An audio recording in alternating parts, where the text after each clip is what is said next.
Salam santun, salam merah putih. Selamat bekerja, awal kerja yang bagus untuk kabinet merah putih.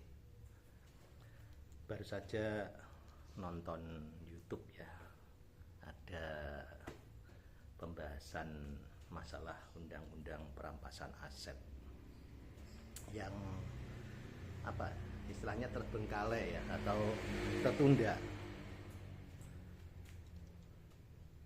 Yuk, rakyat, masyarakat dorong untuk undang-undang perampasan aset ini biar segera terrealisasi. Karena apa?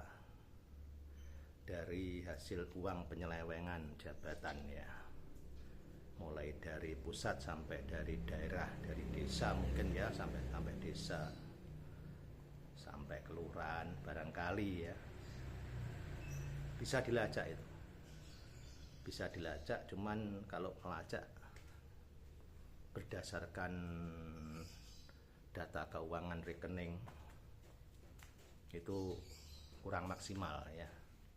Jadi harus tahu larinya uang. Misalkan di tabungannya ada 5M, 5 miliar ya, terus itu larinya kemana? Kok tinggal 3 miliar ya? Yang 2 miliar ini mungkin lari ke aset itu tadi.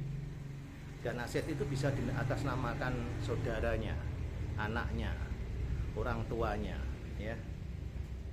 Itu yang agak sulit untuk dikejar, juga diproses hitam, mungkin seperti itu. Tapi bisa saja ya.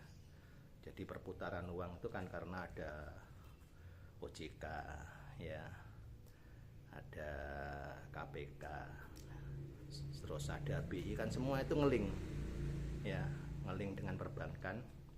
Jadi untuk mengejar larinya dana dari tabungan ini bisa cepat terlacak. Dan makanya sekarang banyak orang-orang yang dengan hasil kejahatan itu menimbun uangnya di rumah berupa tunai, berupa emas ya. Tapi itu pun masih bisa terdeteksi karena seseorang yang bertransaksi di atas 100 juta itu kan kelihatan ya. Nah, itu bisa dikejar larinya kemana, orang ini berhubungan dengan siapa, ada kasus apa itu. Tapi seneng. Jadi ya memang itu Bapak Presiden untuk proses bersih-bersihnya ya, sebagai kabinet merah putih berani bersih. Sebagaimana kita bersih-bersih rumah, penataan rumah, kalau ada yang kurang pas digeser, kalau misalkan sudah gak bisa dipakai, dibuang, dijual, seperti itu. Jadi perlu penataan ruangan, penataan sistem kerja, dan penataan pola kerja ya, itu perlu sekali. Karena apa? Di situ nanti kalau sudah clear, sudah beres semua, enak kita itu seperti ya, itu seperti bersih-bersih rumah ya. Kalau rumah sudah dicat baru, ditata ulang, itu kita lihat itu lebih fresh, lebih marem, lebih senang ya. Itu tetangga pun lihat, wah rumahnya jadi fresh, jadi seger, kelihatan lebih enak. Apalagi negara dilihat sama-sama negara tetangga loh. Wah itu Indonesia di bawah pimpinan Bapak Prabowo itu. Jadi kita cepat realisasikan undang-undang perampasan aset ya, dengan sistem, atau kita menggunakan sistem yang sudah ada, karena semuanya sudah ngeling ya, mulai dari bank-bank sampai Bank Indonesianya, sampai OJK-nya, sampai KPK-nya ya, mudah itu. Walaupun nanti untuk aset-aset itu diatasnamakan siapa saudaranya, tetangganya, atau siapa kan bisa dilihat itu. Kalau dikasihkan ke tetangga, tetangga ini kerja apa, penghasilannya apa, kok bisa punya ini. Nah, seperti itu. Jadi apa, sebagai rakyat dan masyarakat pun harus support, dorong, kalau perlu teriak-teriak ya, agar undang-undang ini bisa tetap terrealisasi. Banyak itu, kalau dirunut mulai dari pusat sampai daerah, ya mungkin sampai desa, itu bisa terdeteksi ya, untuk apa, penyelewengan jabatan ya. Saya nggak bilang korupsi karena terlalu jahat, penyelewengan aja, seperti itu. Jadi apa ya, ada sistem, ada teknologi, gunakan gitu, gunakan. Dan itu kalau benar-benar ada perampasan aset itu mulai apa ya, dari pusat sampai ke daerah itu triliunan. Kalau sudah kena mundur lagi, mungkin bisa sampai 5 tahun 10 tahun mundur, tarik semua. Nggak peduli itu di eranya siapa, pejabat itu berada di zamannya siapa, pokoknya terdeteksi dan terendus, sikat. Biar apa, aset negara ini kembali ya, dan para penyeleweng jabatan ini jera. Karena juga orang-orang seperti itu perhitungannya matang. Korupsi 10 miliar, misalkan ditahan 3 miliar, masukkan tahanan ya dah, 3 miliar sudah dihitung nanti perharinya aku di penjara makan sama satu ruangan para tahanan berapa, kali 1 hari kali 3 tahun masih cuan berapa, itu udah dihitung.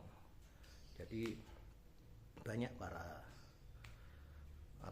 penyelewengan jabatan ini begitu selesai diproses, selesai menjalani masa tahanan, keluar tetap kaya, karena itu tadi masih banyak yang tersisa selain yang disita gitu.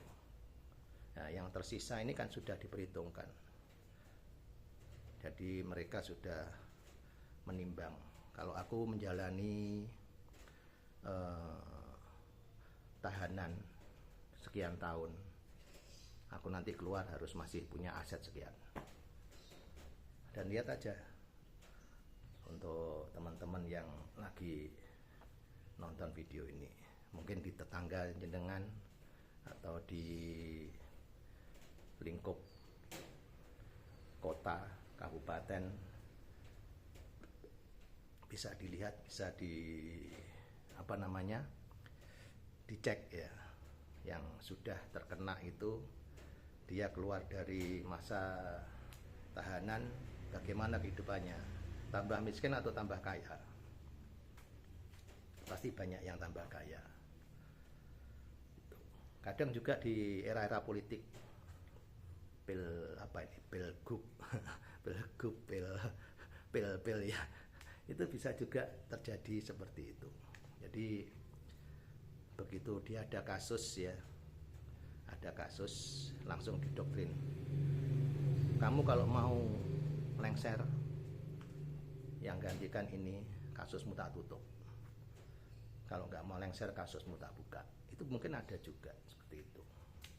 Makanya pejabat-pejabat yang lalu itu kalau tersangkut penyelewengan jabatan itu aman-aman saja, karena yang menggantikan ini sudah kontrak kerja gitu. Ini bayangan saya loh ya, pikiran saya loh ya, entah ada entah enggak, tapi menurut perasaan saya ada, menurut perasaan saya ya, semoga aja ada seperti itu. Karena kelihatannya banyak yang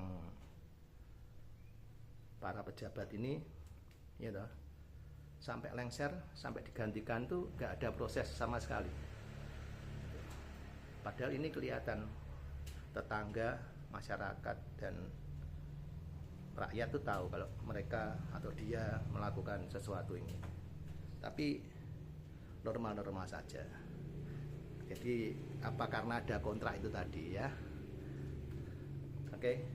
Cuman itu yang bisa saya sampaikan. Jadi ayo, undang-undang perampasan aset dan bersih-bersih ini ya, mumpung masih awal-awal kinerja kabinet di bawah Bapak Prabowo dan Mas Gibran, uras semua ya, karena Indonesia ini lagi darurat dana ya. Itu aset bisa ditarik, nanti bisa dilelang, nggak apa-apa, laku 80% dari harga pasar atau 70% dari harga pasar, nggak apa-apa, yang penting uangnya masuk ke negara. Karena kalau kita mengejar sesuai harga pasaran sulit nanti ya. Gitu. Jadi sekali lagi salam merah putih, kerjanya mulai seandainya punya 4 tak kasih 4, karena aku cuma dikasih Tuhan 2, kasih ke 2. Salam santun, salam sehat perlu, jos.